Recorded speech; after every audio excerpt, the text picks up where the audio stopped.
Function చేయడం అంటే మామూలు విషయం కాదు. బాబాయ్ అంత పెంట పెట్టుకున్నాడు వంటల దగ్గర. ఆ కుటుంబంతో వేగడం నా వల్ల కాదు నాయనో. వీడు కాఫీ పట్టురమ్మని పో. కిచెన్కి వచ్చిన గిఫ్ట్లు అన్ని తెరవాలి కదా. గిఫ్ట్ సంచి పట్టురండి. వచ్చినాయి చూద్దాం గిఫ్ట్లు. వెంకట్రావు ఇచ్చాడా? వెంకట్రావు పెళ్లికి మనం ఏమిచ్చావురా? ఇంత పెద్ద గ్లాస్ ఇవ్వలేదు. పెద్ద గిఫ్ట్ దొబ్బి చిన్న గిఫ్ట్ ఇచ్చాడు. యదవా. ఆ పెద్ద డబ్బా తీరా, అందులో ఏదో కనిపిస్తుంది. ఊరిని అమ్మ, ఇదేంద్రా ఇది? నేనేనా చూడలేదు.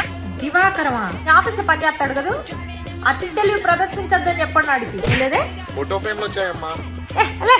ఈ ఫోటో ఫ్రేమ్లు, టెడ్డీ బేర్లు, వాల్ క్లాత్ ఇచ్చే వాళ్ళని నిలువున నరికేసినా తప్పులేదు. తీసుకెళ్లి అట్టపెట్ల పడేపా.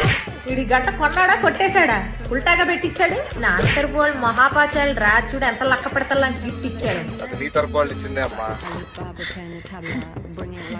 ఇంకో కాఫీ పట్టపా.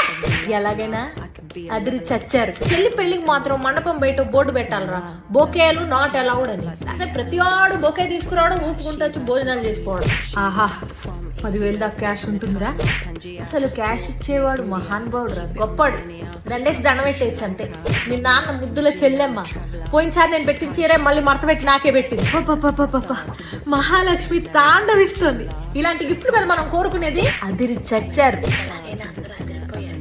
అసలు మీకింత కొడుకున్నాడు, వాడికి పెళ్ళి